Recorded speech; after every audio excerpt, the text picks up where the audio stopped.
Hi, this is Scott Garibay, and today we're going to talk about Andrew Yang and the surprisingly high value of a false future. All right, so Andrew Yang, he is going to be, he will gain the presidency. We'll elect him in November 2020. He'll drop into the Oval Office on January 20th, 2021. All right. Now, the world that he is running his presidential primary race in has been shaped by a very specific false future, okay?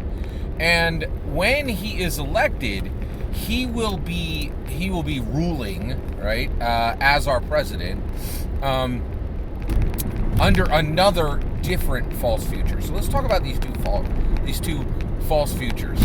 The first one is Cyberpunk. All right, so Cyberpunk was invented by William Gibson, right? And it's a pretty let me define Cyberpunk. So one, first of all, I do have some information about, I know quite a bit about Cyberpunk myself, right? But I recently watched an incredible YouTube video. I'll put the link in this video right here by a gentleman by the name of Brandish Gilhelm, and he talked in depth about the history, the present, and the future of Cyberpunk. Right now, Cyberpunk is really very, very specifically. There's a lot of attention on it right now because of an upcoming AAA video game, which is Cyberpunk 2077. Right, and but Cyberpunk is specifically and so the information I'm going to be talking about today, a large amount of it came out of Brandish Gilhelm's really fantastic video, which I will link below, right? So basically, you have that situation where, you have that situation where Cyberpunk was created by William Gibson. So William Gibson is an American, and one of the things that's really cool about Cyberpunk is it is an element of Americana. It's like baseball and jazz and comic books. It's purely American, created by Americans, maintained by Americans, and the rest of the world can enhance it and can interact with it. But it's an element of Americana, right? And William Gibson, a really interesting guy. He actually lives in Canada now. But he was born in America, so it belongs to us, right? Which is nice. But Cyberpunk is this. So Cyberpunk came from these novels that specifically William Gibson wrote, right? And the most famous one is Neuromancer, and I think that came from the Burning Chrome trilogy, right? And he painted this picture of our future. So in the 80s. He painted a picture of our future that was a cyberpunk painting. He created cyberpunk with his novels. And he said the future is mirror shades and trench coats. It's robots and space travel. It's incredibly powerful corporations, with their boot on the neck of the laborer, right? He said it was, massive mega cities and sprawling multi-level metropolises that were just covered in neon and violence, right? Now the reality is it's really fascinating. So that now cyberpunk is really an absolutely incredible genre, and it really did shape. It shaped Americans' view of the future during the Clinton era and during the George W. Bush era, okay? And by the time we came to Obama era, cyberpunk was understood to be a false future, right? Because the reality is we do not have mirror shades and trench coats now. That's not the favored fashion template.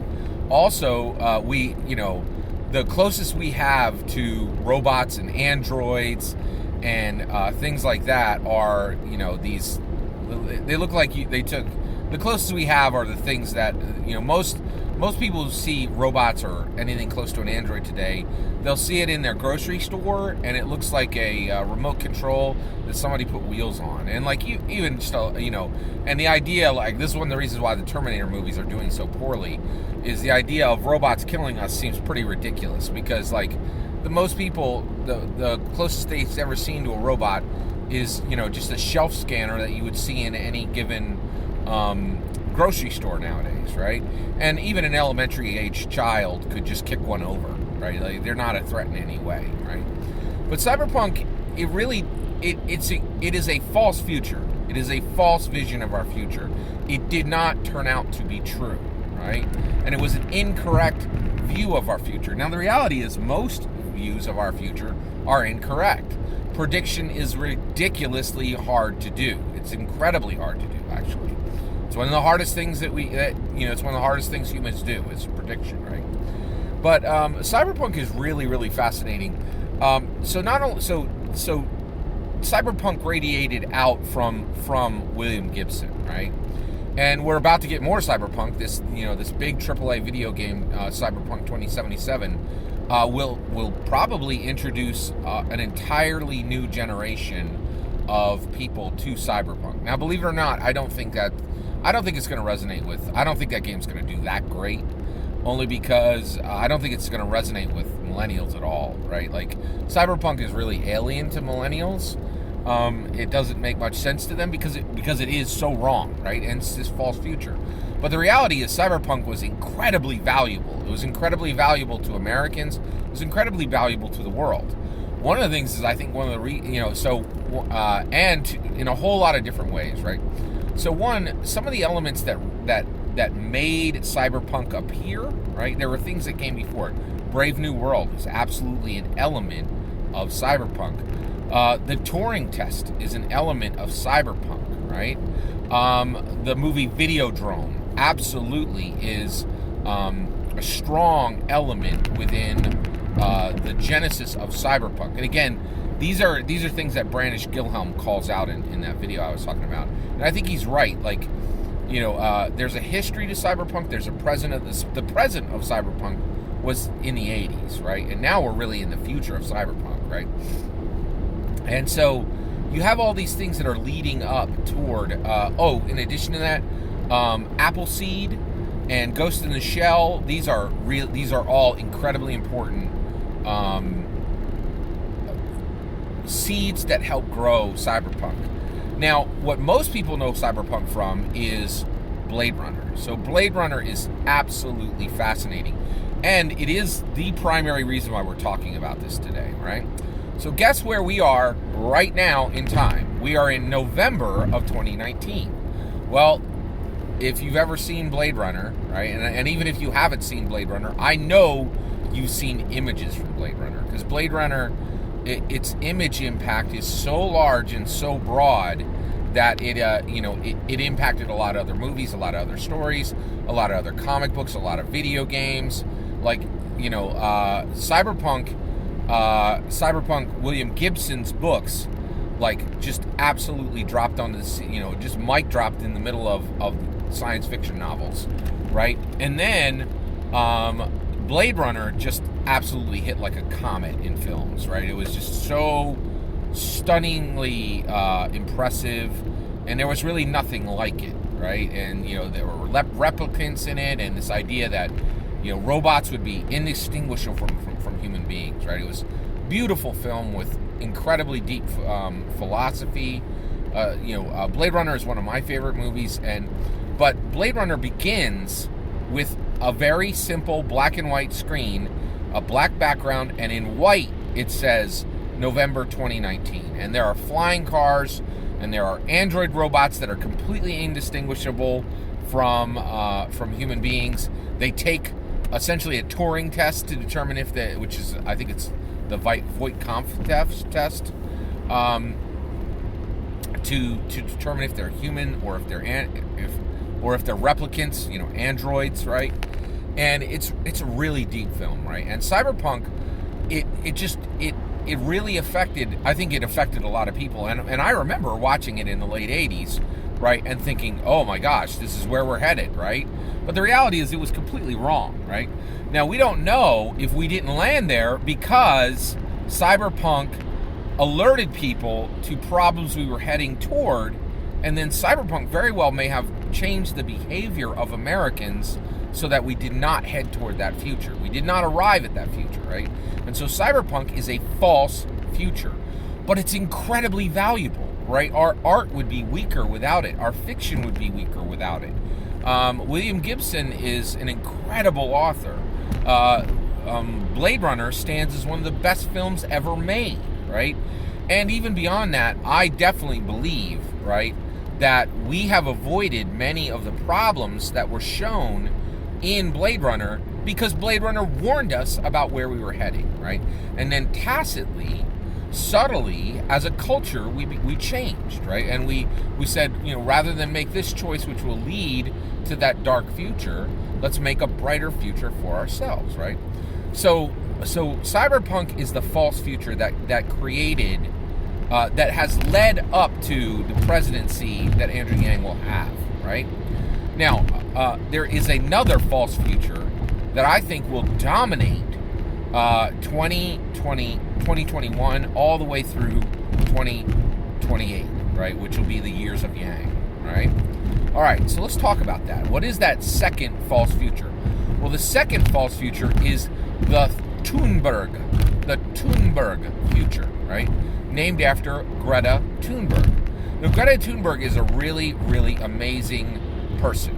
She is a climate activist, right? She's from Sweden. I believe she's a teenager, right? She's not even 18 years old. She's not she's a young adult, right? And actually, she's not really an adult, right? She's, some people would say a child, right? So and she's not fully an adult yet, right?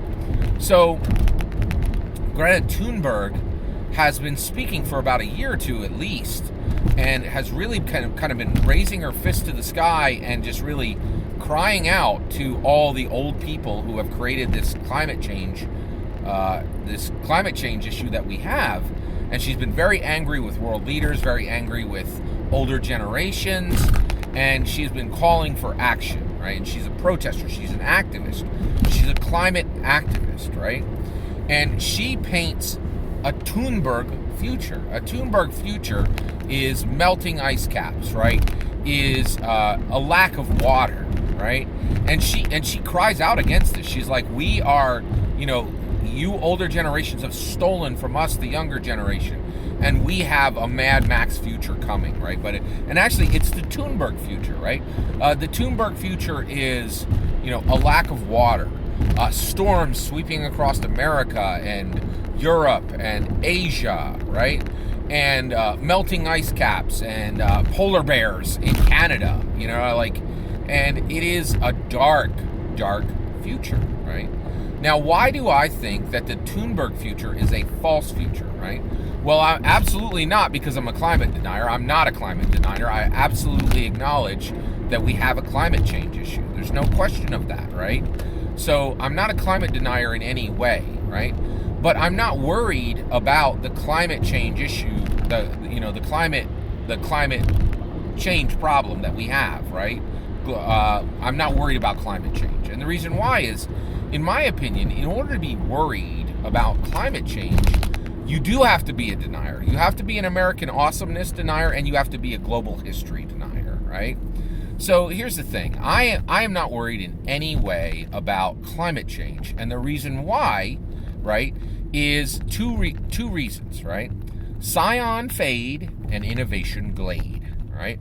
I'll explain the first one. Scion. So if you don't know what the word scion means, it means a child of a notable family, all right? Now, this is, it is, it's not gendered, so it's all children, right? But it's a great word, and I really think we should start using it to replace the word child, right?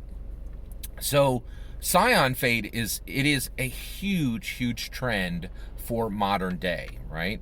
And what it is millennials across the globe, every single developed nation is having less children.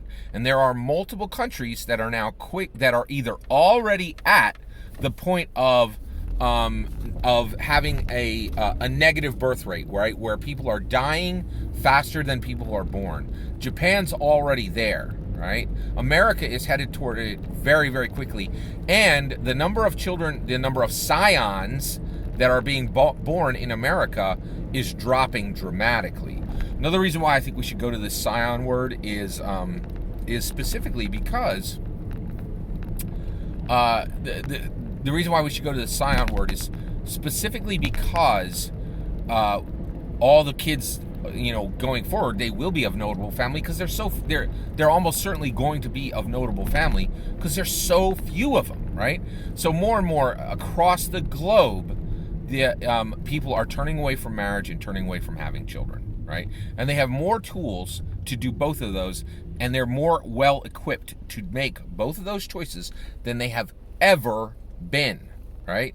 So the scion fate is incredibly real, and so and also it's just numbers, right? Every developed nation in the world is having less children, and then in addition, the progression of that is down, and then every nation in the world is progressing toward being a developed nation, right? So this is huge. Like, scion fade is a massive solution to climate change, right? Less people, driving less cars, less of everything, right? So scion fade is a built-in solution that is happening right now, right? The next is innovation glade, right? And this is America. A glade is an area in forest where things grow. Well, guess what grows in America? Innovation, right? And so I have no worries, and the reason about climate change, and the reason why is technology solves problems, right? It makes huge problems look trivial. We have solved, like polio, right? It's like a big deal in the 50s, like all kinds of people really worried about it, and people were just like, oh no, what's going to happen? It's nothing now, it's a shot, right? Same thing here, right? Climate change is simply a problem that our technology will sweep away, the same way like people were worried about a shortage of hay in the 1880s and the 1890s. They're like, we have all these horses and now we don't have enough hay, right? Well, that problem disappeared real quick when Henry Ford came around. Same thing here. Climate change is a trivial problem that absolutely will be solved by technology, right? Almost certainly by American technology, but there's a chance when some other country will get innovative and do it before us. It's a possibility, right? Low possibility, but it's a possibility, right? So the reality is, I just believe in to me, if you just look at America, I mean, it's ridiculous, right? We came over here, we built railroads, we built airplanes, we built, cars, and then we went to the moon. Right, it's almost limitless. It's a minor problem. It's just, and the other issue is it doesn't worry me at all that this hasn't been solved already, because Americans don't solve problems when they need to be solved. They solve problems when they're up against the wall, right? And we're getting there. We're not there yet, right? Like, I live in Pennsylvania. It's great. We got no problems, right? Like, there's no forest fires here. There's no mudslides. There's no earthquakes. I can tell you right now, Pennsylvanians are not affected by climate change. It's not an issue in any way, right? And even if it becomes a major issue, we can all go up to Greenland, right? There's only 56,000 people living there, right? So the reality is, I really believe that the Thunberg future, right? It's a false future, but it has incredible value, right? It's warning people, and the people who need to get their butt in gear and deliver that technology solution for a trivial problem, right? They are going to be pushed by Greta Thunberg, right? They will be frightened by Greta Thunberg, right? They will be, she will give them an impetus, right? So I really think the Thunberg future is the current false future.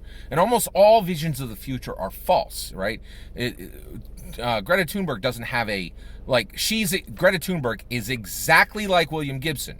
She's amazingly intelligent, but she has a false view of the future that is incredibly valuable. And I think the Thunberg future is going to reap a lot of really awesome, really wonderful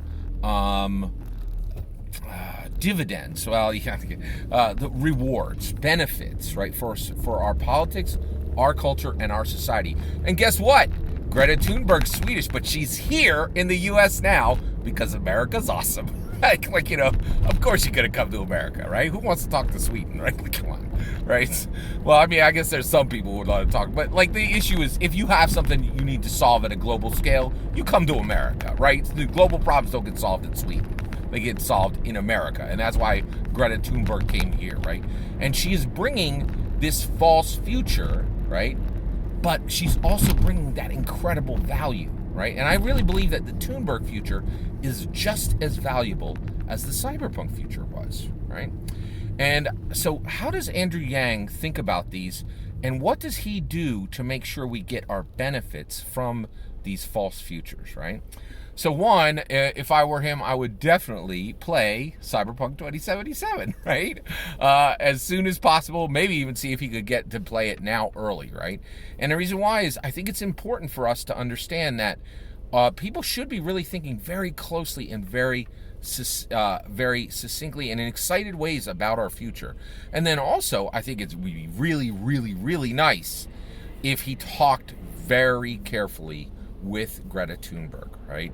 And had a full vision of her false future. Now, he doesn't have to tell her, hey, you have a false future, right? And I don't think Greta Thunberg would really be aligned with what I believe about climate change. But I definitely think Yang, he gets it, right? I think Yang understands that we're gonna solve this with technology, right? Now, you can't say that in America fully yet. Yang couldn't say that, right? And the reason why is there are still people who think that we're gonna solve climate change through conservation. What an utterly ridiculous idea, right? Nobody wants a more lame life. We're gonna solve it through innovation, right? And I really think that Greta Thunberg is gonna be the catalyst to make sure that innovation arrives, right? By her carrying of the banner of a false future, right? The Thunberg future, right? Just the way William Gibson carried the Cyberpunk banner. All that's my opinion. I'd love to hear your opinion. What do you think Andrew Yang should do to give us the benefits we need out of false futures? I'd love to know your thoughts on it. Please let me know in the comments below. Please consider liking and subscribing, and have a wonderful millennium.